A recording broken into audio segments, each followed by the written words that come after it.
put that together, and then bring more of the decision steps to your direction. But I'm going to turn it over to Karen. So just wanted to share a couple of things to kind of help get you started in that thinking process. So one of the things I wanted to do first was to show you what we're playing in. So can I switch it over You're switched? to the internet view? If it's on your screen, it'll show up. Okay, it's on my screen. It's not showing up.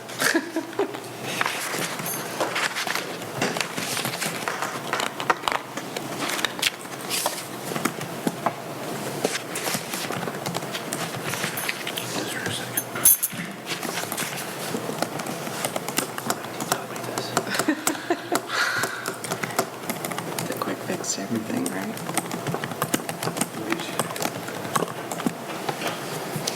Angela, did we go with the standard or the basic package? Kara, do you remember if it was standard or basic? The standard. Standard. Thank you.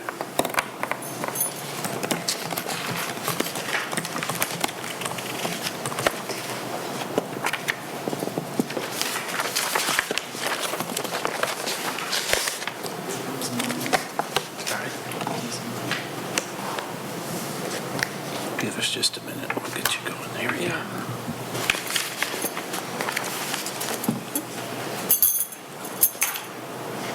Screensaver. Yeah. Okay. Wonder.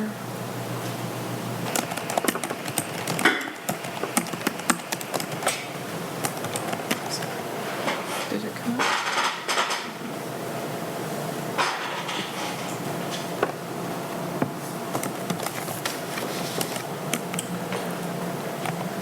Want to reboot? Sure.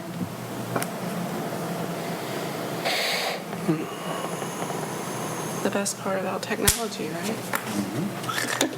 All right, there you go.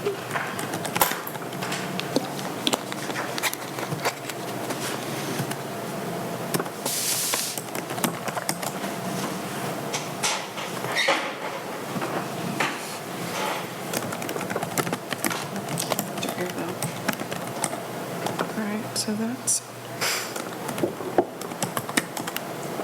Okay, there's that. So let's see if we can get the internet pulled up. There we go. Here we go. Okay, so this is what we've been playing in with Foundit. So this is the sandbox.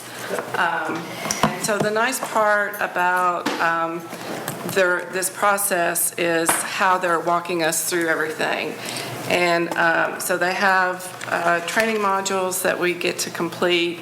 And so as we're doing that, we're kind of building out a fake application, which will help us develop our final application process. And the nice part about it is that they also have kind of a standardized application template that really sets the foundation for developing a good final application. And so they have all the basic questions that we would want to consider as far as the organization's background, the project, how much they're wanting to request, what it's going to be used for, how they're going to set the goals for the project and measure those things. So that's the really nice part about that. So they kind of have that baseline built out for us. And so then it's, as we move forward, what kind of additional information do we want to look at adding in the form of questions to further build out that application process. And then the other nice feature about this is the evaluation process, which is where you guys come in. So we can do a two-step evaluation process. So as the applications come in, the staff can evaluate it and set it up and then forward it on to you for the second step of evaluation. And again, with that process, they also have a baseline evaluation form that we can use to establish how you guys want to rank and review the application process. So these are just a few of the basic questions that they have on that evaluation form. And again, it's something that we can use and add to, or, at some point, if we decided that we wanted kind of a different evaluation process or do something differently, we can create our own as well. So that's just to give you a little bit of kind of what we're looking at in this grant-making software, and it is a really robust system. And so I think it really will have our ability to do some very basic stuff to help get us started. And then as we get more comfortable with the process, and as you guys get more comfortable, we can add on to it and build more into it for that. So, and so far it's been very user-friendly as well. So that's really exciting. Any questions about that? So as we go along, if there's certain things that you think you would want to do in the review process or having as part of the software to be able to do it, just let us know so that way we can check into it and learn what that process would be or how we would add that into the applications. So I'm sorry, I have a question. So when you, I guess we haven't set the process, but if staff went in and saw an applicant and you kind of poo-pooed it, like you said, it just wasn't good, would we still see the applicant? Yeah, our role is not to pass judgment on it. Our role would be to verify that all the information is there, that they filled out, all the forms and met the general criteria. So we wouldn't, if you wanted us to, we could evaluate it and provide some general notes, but that wouldn't keep it from being passed on. So our role really is to organize it in a way that you have all the information that you need to begin scoring it and evaluating it. So you wouldn't necessarily be scoring it? No, we could do that if you wanted that, if that would be helpful, just to kind of have a baseline, but that is not necessarily. Okay, I was just looking at Yeah. the form, I didn't know. Okay, thank you. Yeah.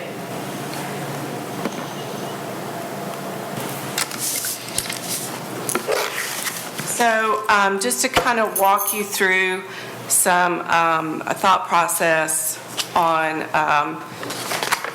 what to be thinking about as we continue moving through this process. So looking at in doing some research around developing application process and grant making, these were kind of the best practices that were identified to think through this. And so we'll kind of take each of these processes one by one and kind of dive into them a little bit deeper. So the first thing was really about understanding what the community need is. And so you guys have experience in the community, you're involved, so you kind of have an idea of what some of those needs might be. And some of the ways that we get informed by community need is, of course, word of mouth, personal observation, also what the city and council objectives and goals are for the year would help kind of guide that process. And also what other organizations are doing out in the community. So for instance, United Way has their Bold Goals initiative. There's other initiatives with other funders. There's a Rutherford County Health Alliance, and they've got some goals and some initiatives tied into the county as well. So all those things can be used to help inform you to identify maybe what your priorities might be or where your focuses might be with funding. And we can certainly help with providing information if you are interested in looking at certain areas or wanting some data to support a certain thought around a community need. We can help with that information. The other part is setting clear objectives, and that's really kind of already been outlined through the trust document. So that really kind of keeps you focused on what your objectives are and moving forward and meeting what was outlined in the trust documents. So the other piece is really wanting to set clear objectives And so again, part of that has already been outlined in the trust documents. It's already identified that it is for nonprofit charitable organizations that serves the city. It also identified that no one agency should receive more than 25% of the total distribution, and that within these three categories, there's limits to total distributions as well. So as we're finalizing all the approvals and the finances around that, these are things that will have to be taken into consideration to make sure that we're staying in line with those benchmarks for the distributions. The other piece is kind of clear communications, and just having worked in the nonprofit industry and having done a lot of grant applications, these are just kind of some common questions that I know would be forthcoming from the applicant. So just to kind of prep you so you can be thinking about how you might want to set some criteria around these. I know organizations will ask, can you submit more than one application? So maybe they have two projects that they want to get funded. Would we be opening to receiving two applications from the same organization for two different projects? Can funds be used for general operating expenses, so less restrictive funding, or would you want it to be towards specific program project objectives? So how can they spend the money? Is there a maximum or a minimum amount an agency requests, or maybe provide an average? So, average giving is $10,000, or provide some guidelines on their ask. So that they're not wasting their time coming in with a $50,000 ask when there's no way that that's going to be doable, considering what your funding amount is. So maybe think about providing some kind of funding guidelines so they're in a line with their ask with what you guys can provide. Can I apply if I'm a new organization, if it's a new project? If I'm using a physical agent, so maybe I'm not an established 501c3 organization, but I'm partnering with an organization that is a 501c3, and they're going to act as the physical agent for the money. What if we're faith-based, church-based?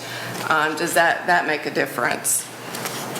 Will there be a training or orientation workshop for the application process? Do we want to help do a session for the nonprofits to help walk them through what the expectations are and how to apply? And then are you going to do multiple year, or if they got funded 1 year, can they come back and ask for another year? Are you going to put any limitations?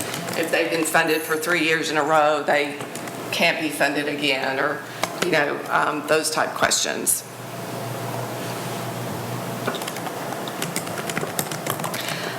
Proportionality, so that's talking about really making sure what you're asking for from them for the application process is really stuff that you're going to use in the review process, and it's going to help you make your funding decision. So as we're thinking about what questions or what documentation you want them to present in the application process is actually going to be used in the review process. So think about what questions are really important to you, and really trying to understand the nuances of this organization or the project that they're asking for.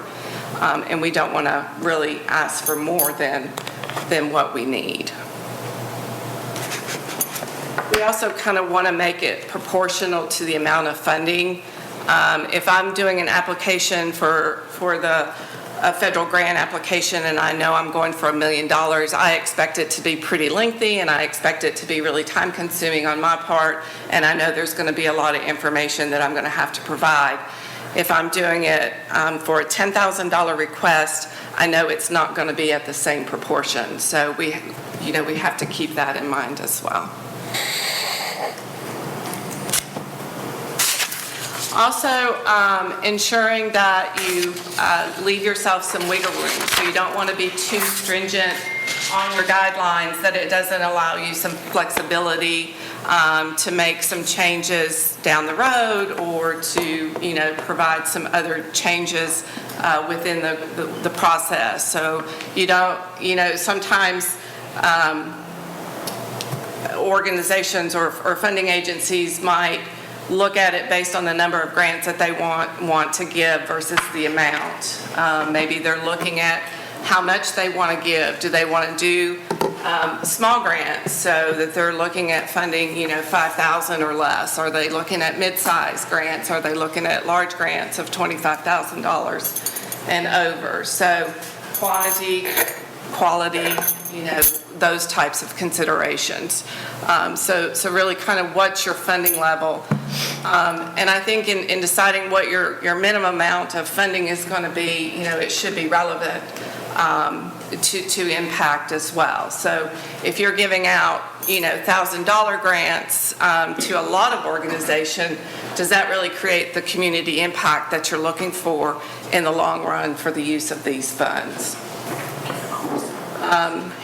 Identifying people served or needs, and then also thinking about the community impact that you want to see happen with these dollars.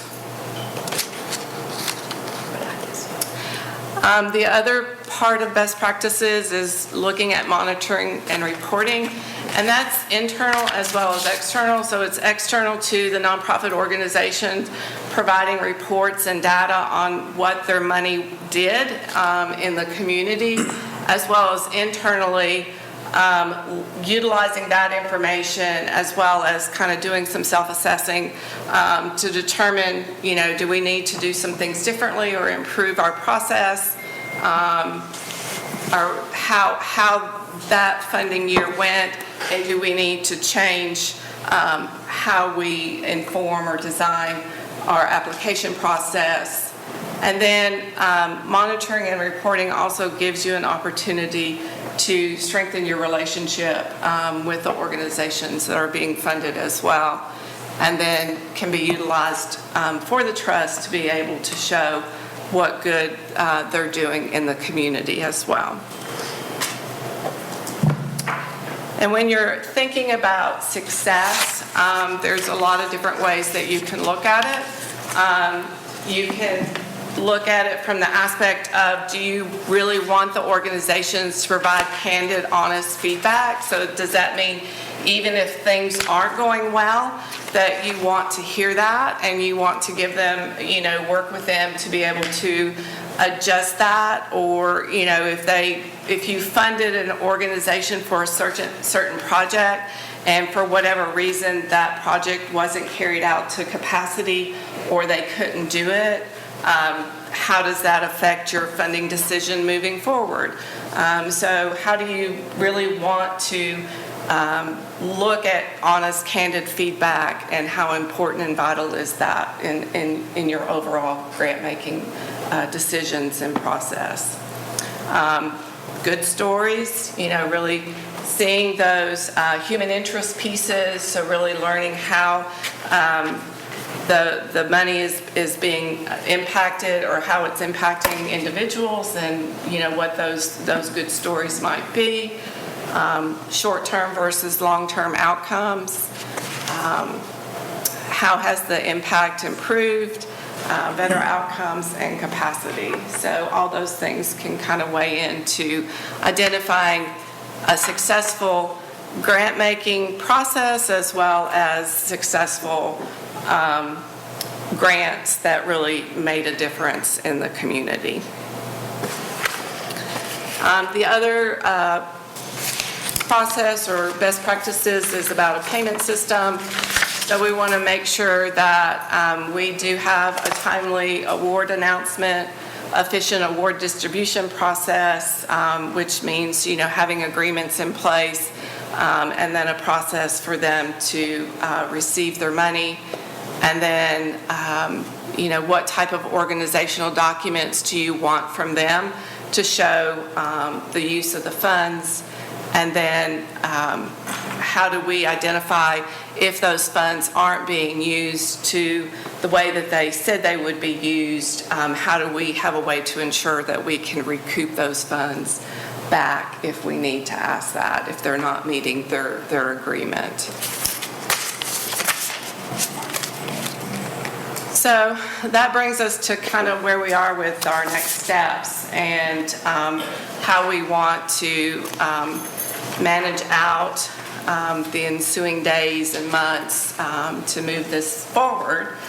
So we've got about 38 days for the development process. So that's Angela and I doing the trainings and, building out a sample application that we can bring to you guys for review, consideration, approval. Ideally, if we're looking at an October 1st release, we would, want to try to have those conversations here fairly quickly, or kind of set those meeting times based on what you guys want to do and how much given back and forth you guys want to be involved in that process. And then, so ideally, if the grant period could be open for 30 days, which would be October 1st to October 30th, and then November 1st to January 30th would be kind of the review process. So to back up, during that October time period would be when we could train you guys on the evaluation process. So we can come in and get you prepped up and ready with information on how to access it, how to utilize the system, and then how to score and do that process as well. We've outlined a bit of time to be able to go through. I'm not sure how many applications we would expect and kind of what that time frame would be, but there would be kind of probably a cleaning up period where we would need to go through and kind of vet the applications, make sure they've turned in all the required documentation and get that cleaned up and ready for you guys to begin the review process. So we anticipated maybe December 1st to January 15th, which hopefully that would allow for some holiday time as well. And then the January 15th to January 30th would allow for our final approvals and prepare to submit that to the trust and then move on through the remainder of the months.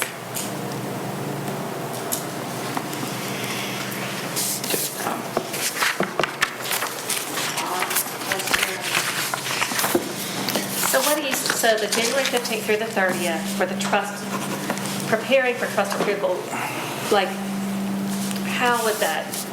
So basically, we would compile all the approved applicants and then create a one-sheeter or something that then would be presented to the trust. So it, however detailed that they need, it might be just the name of the organization and the amount that they would be funded. So by then you'll have an estimate of the amount that'll be available. So Will you and Angela create some sort of general framework for us to work off of, and then we add or take away the criteria? Yeah, so, and if there's certain things right now that you know for sure that are really important and crucial to you, we can look at framing out questions or framing out pieces of the application that might address, that need or concern. Okay, well,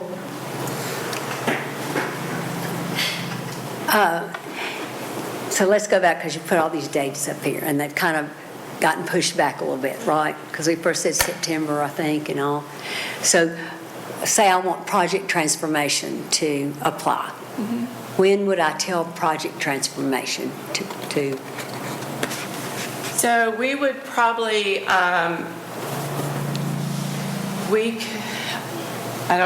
that's kind of general question that people can input into. But I would assume that probably towards the end of September, we could do some press releases and start getting the announcement out. So we would do a public announcement as well, and we would use the avenues to let people know the link to go to access the application and when that would be open. What would your website be? Y'all would give us that, right? Yeah. To so- give the people, Yes. the opportunity. So ideally, part of this process would be developing a guideline that would be made available to all the organizations that would identify the eligibility criteria, all the information that they would need to apply for the application and work through that process.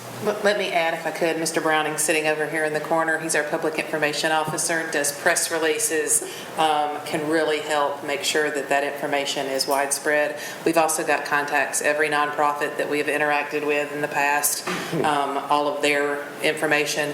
What we're doing for the ones that we have distributed funds to in the past, we've been all along telling them, this is ending, this is yet to come, they're waiting for it. That doesn't mean if you have some personal contacts, you can certainly make sure they see it, but that part is something that we should be very consistent and pretty widespread when that application does go live.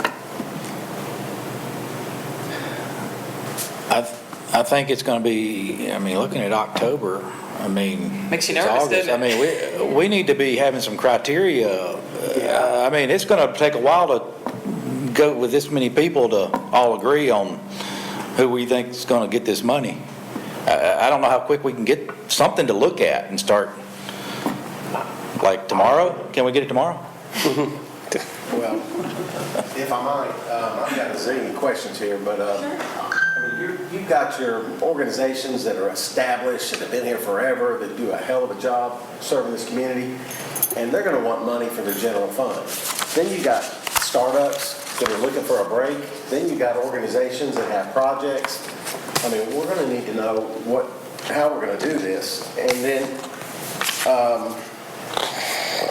So we got to determine all that. We almost need like a workshop or something, Yeah. some sort of, not a 1 hour meeting, but let's sit down and hammer this out. My question is, how are we going to measure outcomes, and what do we do if there's a failure? If we, allocate a lot of money to an organization, and that's why it's hard to give a startup, money because they don't have any track record. But then again, you want to help the startups because, sometimes those are the best ideas ever. We really, I agree. What you feel like you do need. we got a lot of work to Yes. figure out exactly. Some of our better charities now. Yeah. But, so believe you in did have that sheet that kind of told what our guidelines are. Obviously, in the earlier slide,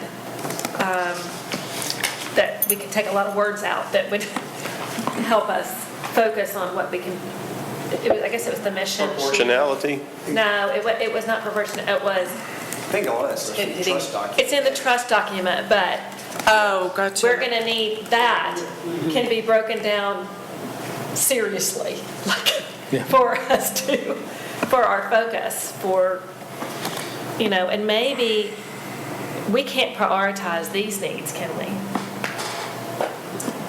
I think when you're looking at this, like the next challenge before we get that draft back to you now, why we wanted to kind of open it broad and really kind of pick your brain some on what you want us to bring back to you. Keep in mind, the training that we're going to here in a couple of weeks, for example, that is foundations from all over the Southeast, organizations that do this. This is the one that Ann Davis with Christy Houston Foundation is a strong member of. Like we're going to go talk to the people that do this all of the time. And that's their profession, and that's the purpose of this training. Like as far as that template piece, we're not starting with a scratch paper. Even the Found It framework, you could hit copy paste and be better than a lot of applications that Karen's filled out from different granting agencies over this piece. So don't let it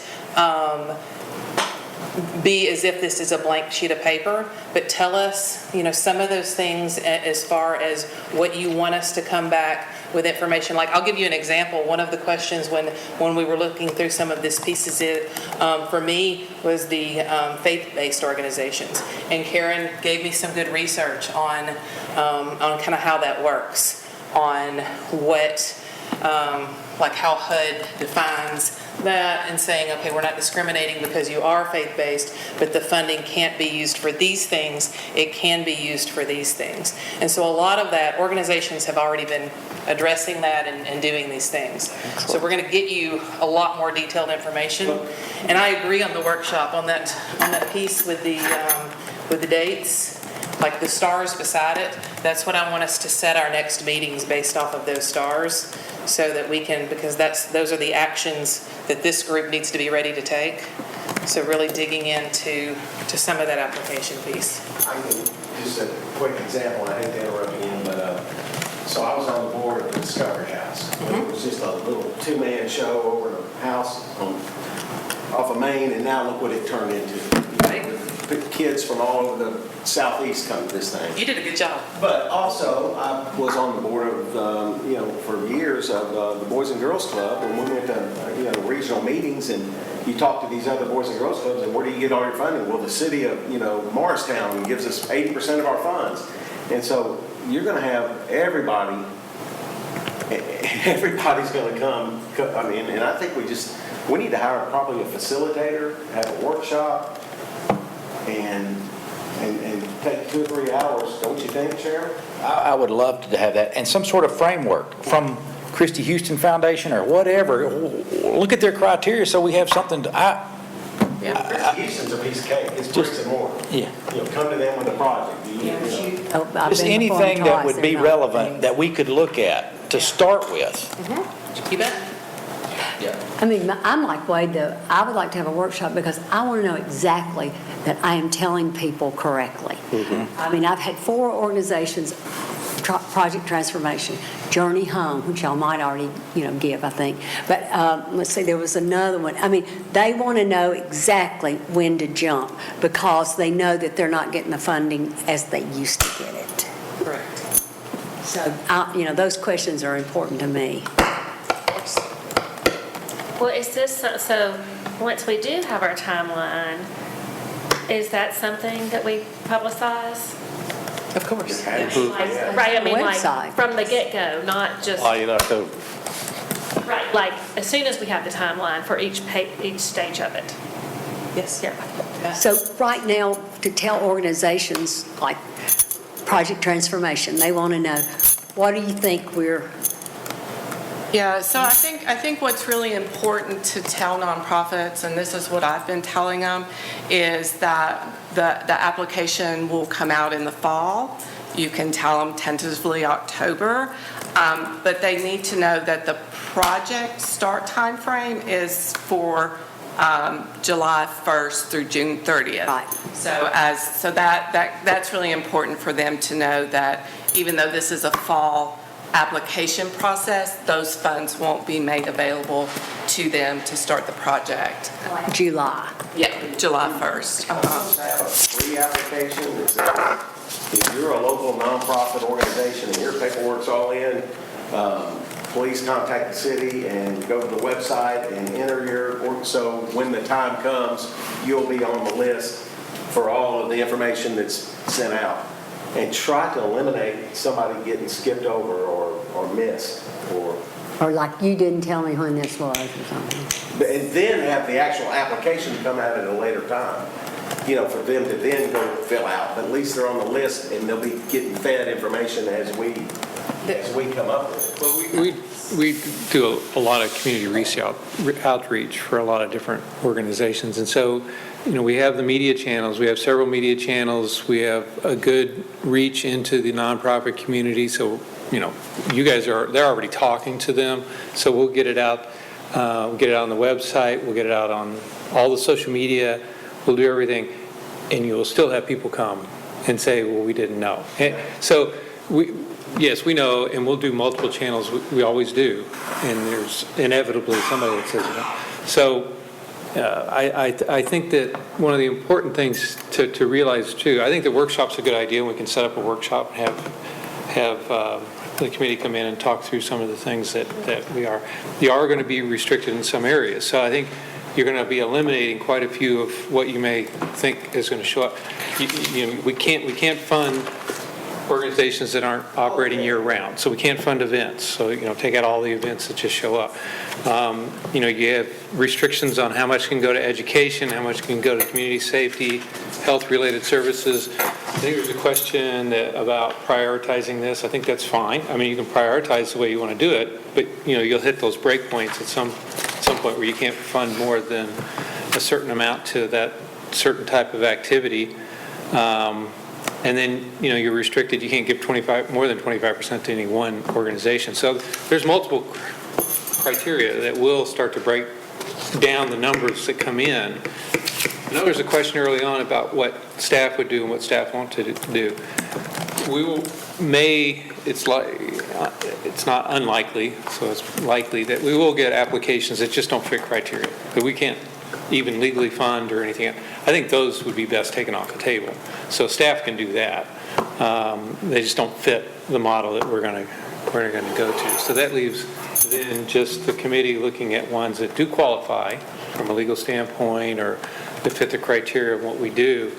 And that might limit the number that's in there as well. So maybe, I guess that's a long way of saying it may not be as daunting as what it sounds. And y'all have your list out, what you give anyway. The list. Like your agencies, like for the city, you'll have those out anyway, right? Like your existings. Oh, sure. Like, Yeah, we have we'll those. do that final appropriation for this current fiscal year, but we have all of those communication points for sure. Charity tracker, all of those pieces. I'd also really caution you against preliminary information because that can kind of backfire, right? So we want to be really careful that it is a clean date, it is a fair date, and everyone is getting that same information. So rolling it out with that clarity piece is really important. Anything else?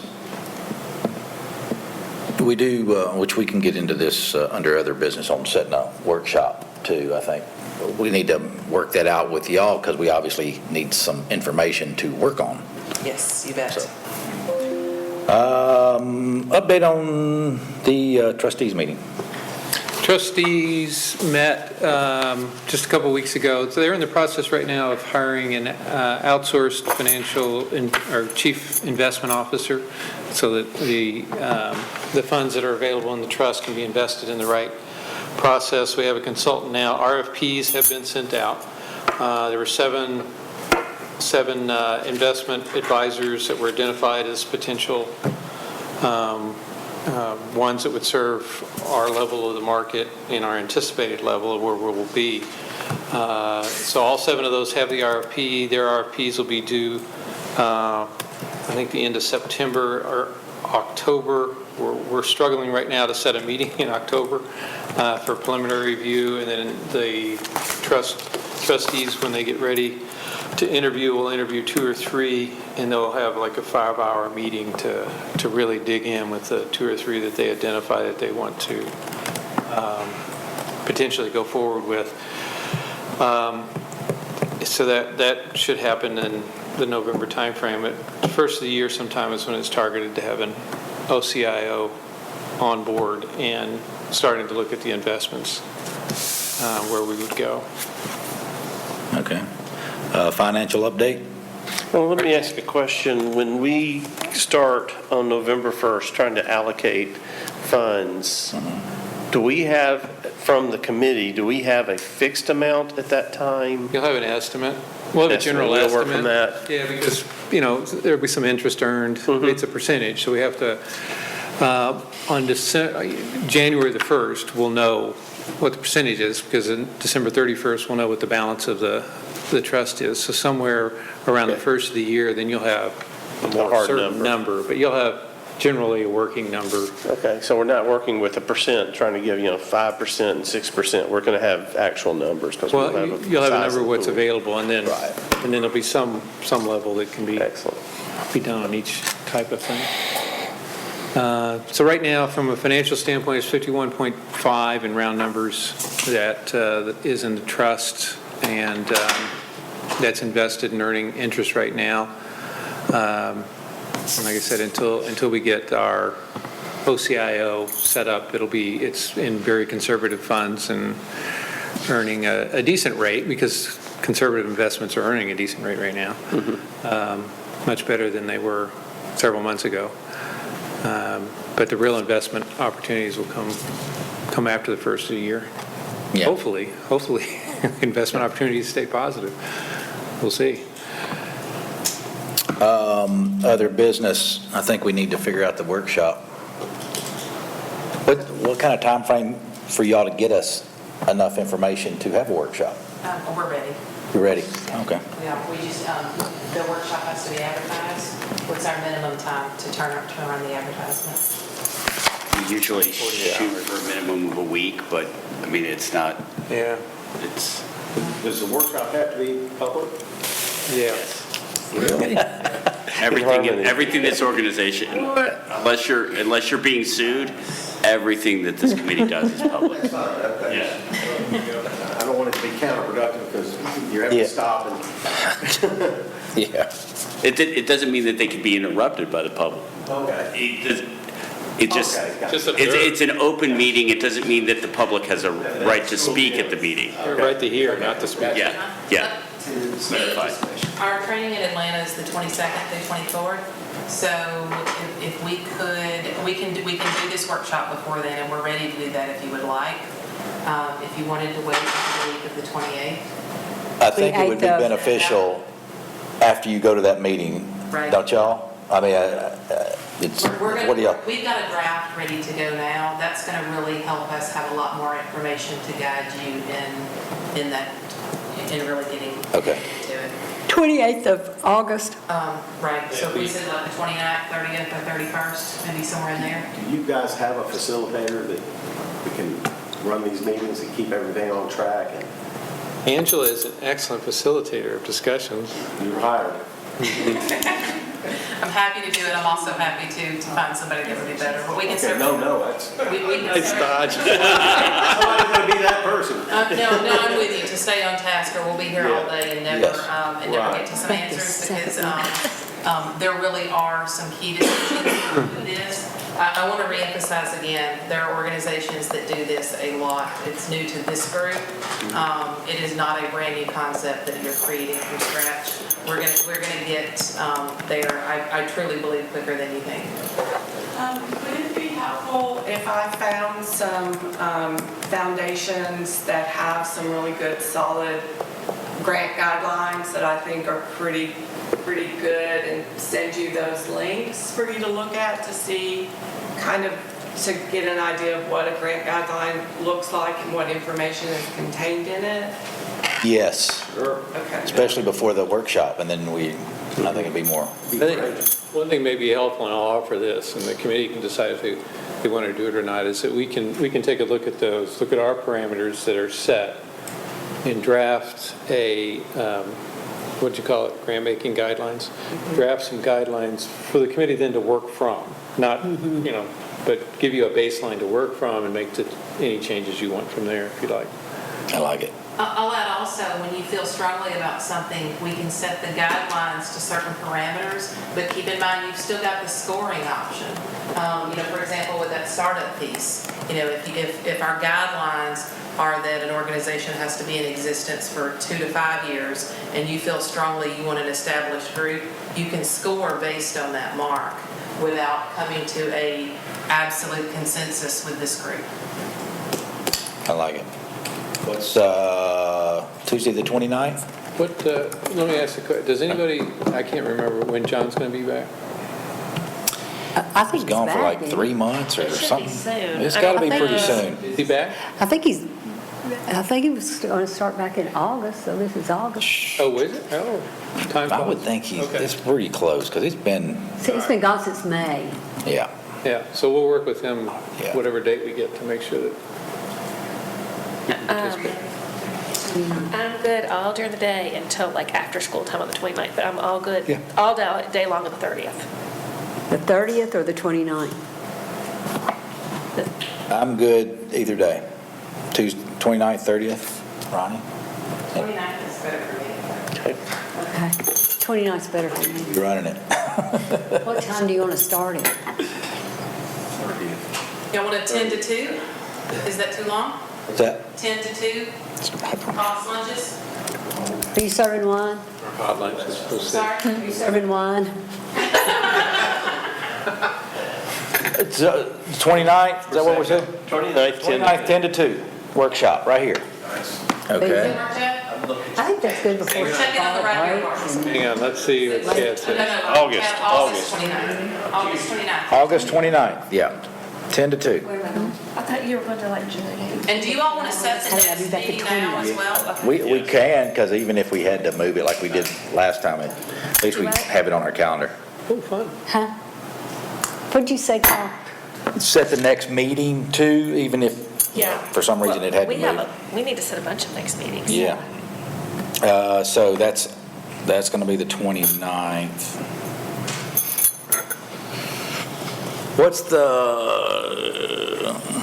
What's the next meeting likely to entail? I mean, we're going to have the workshop, and then we're going to be probably voting on our, Can we Criteria. get that calendar Formal meeting after back the up workshop. again? yeah, Right here.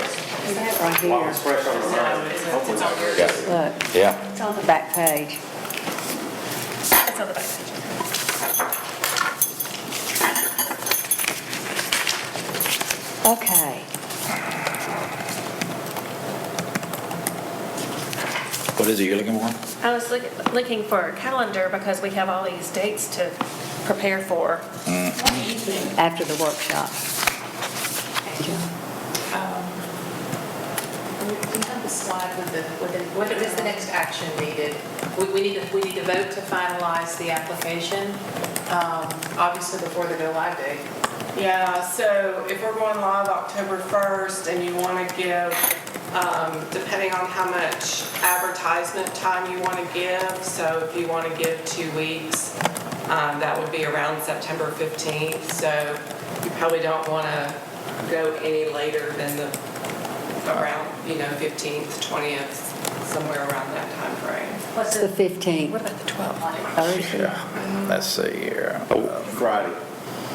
So can we about- do it that week? Because I'm going to be gone that.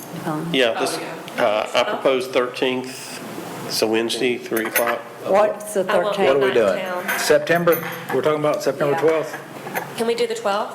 Yes, What's the 12th, what day? Tuesday. Tuesday. Perfect. But we don't have to be here all day. Is that a 3 o'clock meeting then? Like this. Can we do that earlier or no? I can do anytime. Yeah, I'm open the 12th. Can we do like, Is the room open, Two. Chad? Yes. Can we do can 1? we do 1? One's fine with 1 me. to 2? What time do you have to leave? Collier? I'm just, I have, You good with that? like 3. I need to leave at 3 on those days. And it could probably be a 2-hour meeting if we're sitting there trying to vote on and figure out our criteria. Yeah. 12. The 3, that's September the 12th? Yeah.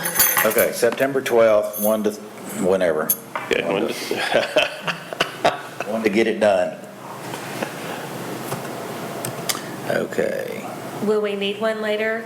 Will we need a second one in September? How October much we 1st? get done. October 2nd's my birthday. That wouldn't be till October when we did training. We can have it on my birthday. I'm open to putting it in, and then we can cancel it if we don't need to. Because if we don't do this, it doesn't. So what's October the 3rd, a Monday? But who is October involved? 3rd is a Tuesday. So you do, when are fall breaks around? Yeah, fall break, that's the week of fall break. Yeah, I'm Yeah. gone. That's what I'll I was be thinking, gone. like the 26th The 3rd. of September. What day? September, right? Last week in September probably is going to be, September 26th. For the one right before the applications start. Yeah. yes. We're on past that. What's the Yes. 26th So we of have the Tuesday? 12th and then the 26th in September. That's open for me. What's the I mean- 26th, what day? That's a Tuesday. And just do the same one. 1 PM? Yeah. Okay, so we got 3 to schedule, correct? Chad, is that good?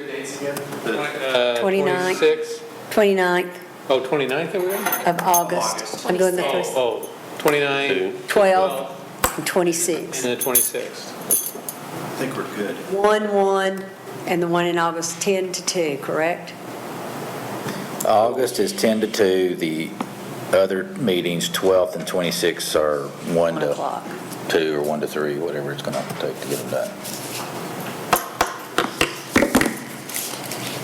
And then we need to schedule a November time?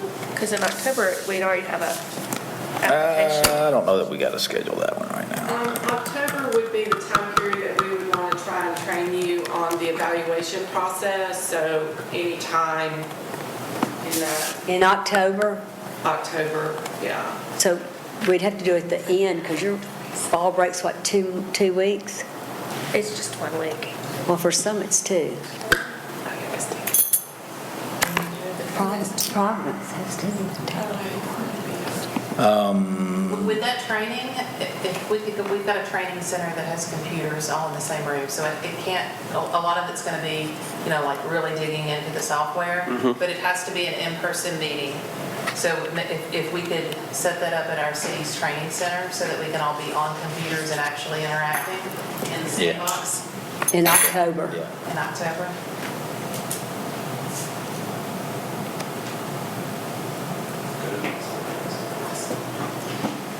So, set a date. All right. This is for the November, I mean, the October. There's one around the square. I know. It's on a Saturday. And you said that one, you want it in the 15. training room? There's a training center, it's over off of Main Street, I'll send you the details. And so this is October, have we No. picked a Can we do date? like the week 17th? of the 6th, like the 17th? 17th, that's a Tuesday. Just keep it consistent. Let's, for the training center, we need to check with other people on that. That gets heavily used, so we'll have to work on that. Maybe sometime that week? Yeah, we'll try and coordinate a, Are there some times that would be best that we aren't, or What any week are times you that looking week at? that we have to avoid? Excellent. Yeah, just, Would that be early? It can be. On the 17th? Uh-huh. Yeah, I'm out until about November. 1 o'clock on the 17th. So not one on the 17th? Right. All right, I'll check availability and we'll get that one set and advertised. Well, that one we do have to advertise. Okay? What, on the 17th? October Maybe. 17th She's- is Maybe. tentative. And maybe on the time, correct? Correct. I'm available after 1 on the 17th. So does 1 work for you? Yeah. Your individual laptops? 1 o'clock, 17th. Doesn't it depend on if it's used? Yeah. Chad was suggesting that it might work, we might be able to do that meeting here and just everyone bring your laptops. Yes. You have enough juice to run us? Yeah. Yeah. So we- that- when was this one? The 17th? Instead of doing the training center, just, Because that's what, Will iPad work? Just so you can access the internet Oh, yeah. and log into 17th the. of October? that's how we're going to be October. reviewing it anyway. At 1 o'clock, right? I'm a Then we restaurant. kind of stick consistent. October 17th, 1 o'clock here, and bring your laptop. Or That's for the, iPad. or iPad. That's the training session. October 17th. Okay. So, So October 17th is done deal, right? Mm-hmm. Pretty much, yeah. okay, to recap, we got a workshop on August 29th at 10 o'clock. Then we have a meeting on September 12th at 1 o'clock here. And then another one on September 26th at 1 o'clock here. And then a training session October 17th here At 1. at 1. Yeah. So everything will be here now. Thank you, Chad. All righty, that gets to setting the next meetings. Is there anything else? I'd just like to make an announcement that Katie Driver, who's an attorney in the city's legal department, will be the primary legal counsel to this committee. She's worked closely with Angela and Karen on strategic partnerships, so she's well-suited and well-experienced to fill this role. I'll be available if needed, but she'll be your primary person. Thank you. Welcome, Katie. Nothing else? Nope. Meeting adjourned.